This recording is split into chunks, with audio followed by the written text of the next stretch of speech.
تعلیم سے محروم ہوئی. جو نوجوانوں نے بندوق اٹھا کے پہاڑوں پہ گئے ان میں ہم تعلیم یافتہ بھی ہیں. اب تعلیم یافتہ بھی لوگ چلو مجبور ہو کر چلے جا رہے ہیں. ہم ان سے بھی ہاتھ جوڑتے ہیں کہ لڑائی جھگڑا اس مسئلے کا حل نہیں ہے, لیکن ہم ان کو کیا بتائیں کہ اسلام آباد کے اندر کوئی سنجیدہ ڈسکشن, ڈیبیٹ اور ڈائلاگ کے لیے تیار نہیں ہے.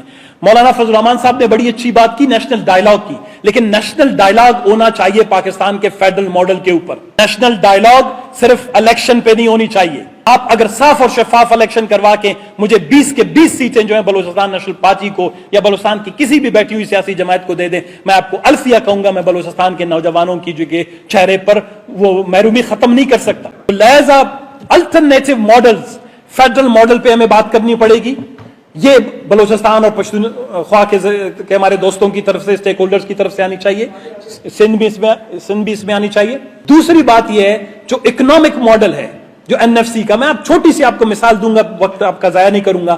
انڈیا سے ہماری کتنی شکایتیں, جھگڑے جنگیں اپنی جگہ پہ ہیں. 28 ان کے یونینز ہیں, اسٹیٹس ہیں جن کو کہتے ہیں. 28 اسٹیٹس میں ان کا جو یہ 15واں جو ہے نیشنل فائنانس کمیشن ہے, ہمارا 7واں ہے, کیونکہ ہمارے ساتھ جو ہے فائنانس کمیشن جو ہے وہ ملٹری ڈکٹیٹرشپس کہا گئے. 15ویں نیشنل فائنانس کمیشن کی تقسیم وہ کس طرح کر رہے ہیں؟ 45% وہ تقسیم کر رہے ہیں انکم ڈسٹنس کی بنیاد پر. انکم ڈسٹنس کیا ہے کہ ایک غریب صوبہ ایک امیر صوبہ ہے. اگر امیر صوبہ کی جو آمدنی ہے, انکم ہے, وہ زیادہ ہے اور غریب کی کم ہے, تو جو 45% ہے وہ تقسیم ہوتے ہیں, غریب صوبے کو اس 45% کا سب سے زیادہ رقم ان کو جاتی ہے. ان کا جو نیشنل فائنانس کمیشن کا جو ماڈل ہے, اس نے تمام یونینز کو اور اسٹیٹس کو اور ریاستوں کو ایک برابر لانے میں گزشتہ 15-20 سال میں اہم کردار ادا کیا ہے. اسی لیے آپ دیکھ رہے ہوں گے کہ انڈیا کے اندر انٹرنل انریسٹ, سوشل انریسٹ وہ کم ہو گیا ہے. آپ جتنی بھی بات کریں اپنی جگہ پر ہے, لیکن پولیٹیکل تھیورسٹ, فیڈرلسٹ, پولیٹیکل جو لوگ جانتے ہیں وہ انہوں نے اس کو کم کرنے کی کوشش کی. پاکستان کے اندر انٹرنل انریسٹ اور انٹرنل کانفلکٹ, انٹرنل پریشر کیوں بڑھ رہا ہے؟ اس کی وجہ یہ ہے کہ آپ کا جو پارلیمنٹری سسٹم ہے, فریم ورک ہے, ڈانچہ ہے, وہ فالٹی ہے. وہ بلوچوں اور پشتونوں کے لیے سانس لینے کی جگہ بھی مہیا نہیں کرتا. آپ کا اکنامک ماڈل ایکسیپٹیبل نہیں ہے. آپ کا سیکیورٹی ماڈل ہے وہ فالٹی ہے. وہ آپ کا سیکیورٹی سینٹرک ہے, وہ ہیومن سینٹرک نہیں ہے. جب تک آپ نے اس کو تبدیل نہیں کیا ہے, آپ کو پاکستان کے اندر یہ 5-6 چیزوں میں بہت بڑی ریفارم کی ضرورت ہے. اور میرے خیال میں ہمارے جو سارے موضوع جو تست ہے ہماری ڈسکشنز کا, ڈیبیٹس کا, ڈیلیبریشن کا, نہ صرف اس مجلس کا, فیوچر کا بھی, جس میں ہمارے کابرین شہید ہوئے ہیں, ہمارے دوست شہید ہوئے ہیں جنہوں نے بھی آپ کے وسائل کے اوپر کتابیں لکھی, خانزیب صاحب نے اور دیگر دوستوں نے, جو لوگ بولتے ہیں لکھتے ہیں. میرے خیال میں اب وقت اس بات کی ہے کہ ہم اس کو تھوڑا سا اور ایک اسٹیپ آگے بڑھائیں, اس کو ایک intellectually, politically, constitutionally debate federation کی طرف لے جائیں. سروائیول اسی میں, اگر آپ اس فیڈریشن کے اندر آپ کہتے ہیں کہ جی بلوچ بندوق نہ اٹھائیں, پشتون بندوق نہ اٹھائیں, انتہا پسندی کی طرف نہ جائیں, تو پھر آئیں ہمارے ساتھ لاجک کے اوپر, دلیل کے اوپر, منطق کے اوپر بات کریں. اور منطق یہ ہے کہ آپ کا جو فیڈرل ماڈل ہے وہ دنیا کے اندر یونیک ہے. یہ صرف پاکستان میں میجورٹیرین ماڈل ہے جو صرف آبادی کو سپورٹ کرتا ہے. یہ ماڈل فیڈرلزم کا دنیا کے اندر کہیں بھی وجود نہیں ہے. اگر آپ ہمیں ایک پیرالل اس کا دکھا دیں, ایک متبادل اس کا کہیں پہ دکھا دیں, یا اس کا ایک امپلہ فیڈرل ماڈل ہمیں دکھا دیں, ہم ہاتھ جوڑ کے آپ کو قبول کرنے کے لیے تیار ہیں. آپ نے جب تک اس فیڈرل ماڈل میں تبدیلی نہیں لائی ہیں, بالخصوص بلوچ اور پشتون اسی طرح تکلیف اور مشکلات کا شکار ہوں گے. میں آپ کا, ایمن علی خان صاحب, آپ کا, آپ کے دوستوں کا تہ دل سے مشکور ہوں. سردار اختر مینگل صاحب خود آنا چاہتے تھے, لیکن آپ کو پتا ہے ہمارے نقل و حرکت پر بھی پابندی ہے, اظہار رائے پر بھی پابندی ہے, حق رائے پر بھی پابندی ہے, تو ان کی نقل و حرکت پر بھی پابندی تھی, اس وجہ سے وہ نہیں آ سکے. تو میں تہ دل سے آپ کا مشکور ہوں. Thank you very much. Thank you.